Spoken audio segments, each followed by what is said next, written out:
Hello दोस्तों, अस्सलाम वालेकुम। आपने जिस भी जॉब के लिए अप्लाई किया है पूरे पाकिस्तान में, कंप्लीट उसका इस्लामिक स्टडी का सिलेबस मैंने बताया था, पाकिस्तान स्टडी का सिलेबस बताया था। तकरीबन हर एग्जाम्स की तैयारी इस चैनल पर बिल्कुल फ्री आप कास्ट आप कर सकते हैं। सब कुछ अवेलेबल है। चैनल ओपन करें, प्ले लिस्ट में जाएं, हर सब्जेक्ट डिटेल में डिस्कस किया गया है। आज से हम ये शुरू कर रहे हैं ऑल पाकिस्तानी 2026 में जो भी जॉब्स आएगी उनका सिलेबस। तो उनका सिलेबस मैंने इस्लामिक स्टडी का फर्स्ट लेक्चर अपलोड कर दिया, ये आपके सामने स्क्रीन पर आ जाएगा, देखो। अब उसका ये सेकंड लेक्चर है, इसमें हम प्रॉफिट्स की बात करेंगे। देखो लेक्चर को शुरू करते हैं। तो चलो लेक्चर को शुरू करते हैं। आज का हमारा टॉपिक है प्रॉफिट्स। हजरत आदम अलैहिस्सलाम से लेकर मोहम्मद सल्लल्लाहु अलैहि वसल्लम तक जितने भी पैगंबर आए उनके बारे में डिटेल में डिस्कस करेंगे। देखो ये सब कुछ आपके सामने लिखा है। हम देखो एग्जाम या टेस्ट में हमसे जो सवाल पूछे जाते हैं पैगंबरों से, वो क्या पूछे जाते हैं वो मैं आपको समझाता हूँ। सबसे पहले तो दोस्तों इस्लामिक स्टडी में हमसे पूछा जाता है प्रॉफिट और उसकी कौम कौन सी थी, प्रॉफिट और उस पर कौन सा बुक नाजिल हुआ था, और सफ़ी किस पर कितने नाजिल हुए थे, और उसके बाद प्रॉफिट और उसको टाइटल क्या क्या मिले थे। ये हम सब एक एक करके डेली पढ़ेंगे। तो आज का हमारा लेक्चर होगा पाकिस्तान में आपने किस जॉब के लिए अप्लाई किया है। फेडरल पब्लिक सर्विस कमीशन में अप्लाई किया है, सीएसएस, पीएमएस, पीसीएस, जिसके लिए भी एमसीक्यूज यहाँ से रिपीटेड मोस्ट इम्पोर्टेंट जो भी एमसीक्यूज होते हैं वो हम डिस्कस करेंगे, आते रहते हैं, ठीक है। अब देखो आपने एनटीएस, पीटीएस, सीटीएस, ओटीएस किसी भी पाकिस्तान जॉब के लिए अप्लाई किया है, ये आगे आपको मैं चार्ट दे दूंगा। इस चार्ट पर आप गौर से देखें आपने किस में अप्लाई किया है, सब कुछ है, सबके लिए सिलेबस सेम है। एक ही मैंने इसको इस तरह से डिजाइन किया है, ठीक है।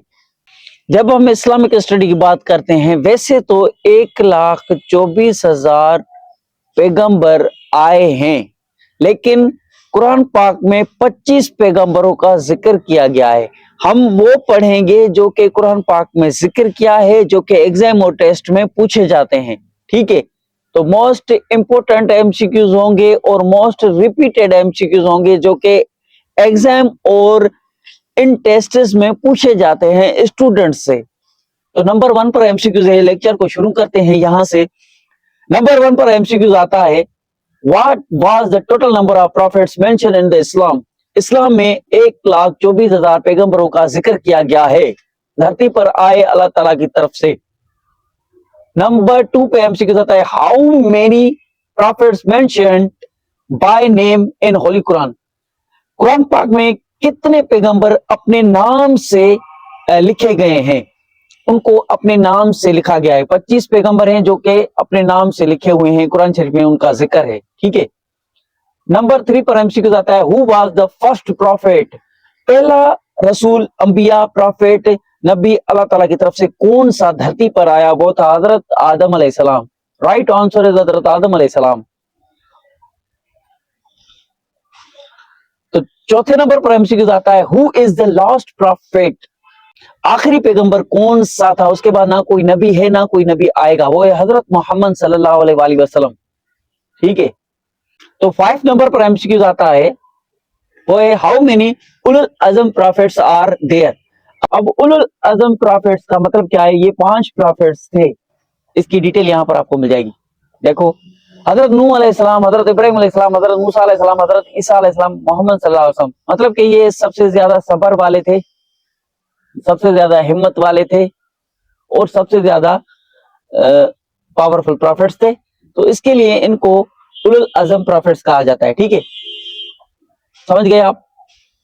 तो आगे चलते हैं 6 नंबर पर प्रॉफिट्स। 6 नंबर पर एमसीक्यू आता है, द कॉन्सेप्ट ऑफ उलुल अज़म prophets is based on what? ये इन 5 प्रॉफिट्स की बुनियाद किस पर रखी गई है? Great trials and patients. इसको ग्रेट मतलब कि हिम्मत वाला और बड़ी अजमत, बड़ी सब्र वाले प्रॉफिट्स थे, इनको कहा जाता है। पेशेंट का मतलब सब्र होता है, ठीक है। नंबर पर एमसीक्यू आता है, what is the term for the mission of prophets to convey अल्लाह's मैसेज? इसका मतलब है प्रॉफिट्स का जो भी अल्लाह ताला ने प्रॉफिट भेजे उन सबका मिशन क्या था, मैसेज क्या था हम तक, इंसानों तक पहुंचाने का, वो था रिसालत, ठीक है। ये आपको याद रखना है एमसीक्यू। आगे चलते हैं। 8वें नंबर पर एमसीक्यू बताता है what is the basic differences between Nabi and रसूल। तो क्या है, रसूल इज गिवन अ शरिया, जिस भी नबी करीम सल्लल्लाहु अलैहि वसल्लम की शरीयत के मुताबिक हम अपनी जिंदगी गुजारते हैं, तो नबी करीम सल्लल्लाहु अलैहि वसल्लम रसूल है, अल्लाह ताला के आखिरी पैगंबर है। 9th नंबर पर हमसे बताता है which which prophet did the chain of prophethood end. देखो, हजरत आदम अलैहिस्सलाम से लेकर जितने भी पैगंबर आए मोहम्मद सल्लल्लाहु अलैहि वसल्लम तक वो एक चेन बनती आ रही है, चेन। उस चेन का, उस कड़ी का एंड है हजरत मोहम्मद सल्लल्लाहु अलैहि वसल्लम। उस चेन का खत्म नबूवत मोहम्मद सल्लल्लाहु अलैहि वसल्लम है। ठीक है। 10th नंबर पर और लास्ट एमसीक्यू आता है आज के लिए, what was the basic mission of all profits. बुनियादी एक मिशन क्या था सब नबियों को धरती पर भेजने का। Conveying the message of the तौहीद।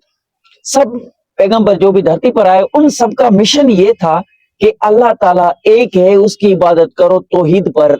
सबका मैसेज एक ही था, तौहीद। अल्लाह वाहिद है और उसके बराबर कोई नहीं है। जो अल्लाह ताला के बराबर किसी को करेगा, शरीक करेगा, कोई अल्लाह का पार्टनर नहीं, कोई अल्लाह का बाप नहीं, कोई अल्लाह का बेटा नहीं, तो वो सीधा जहन्नम में जाएगा, उसको बख्शिश हरगिज नहीं मिलेगी। तो आज का ये इतना टॉपिक था, उम्मीद है आपको अच्छा लगा होगा। Keep watching, stay connected. अल्लाह हाफिज। डेली लेक्चर आएगा, नोट डाउन करके अपनी टेस्ट को आसान बनाएं।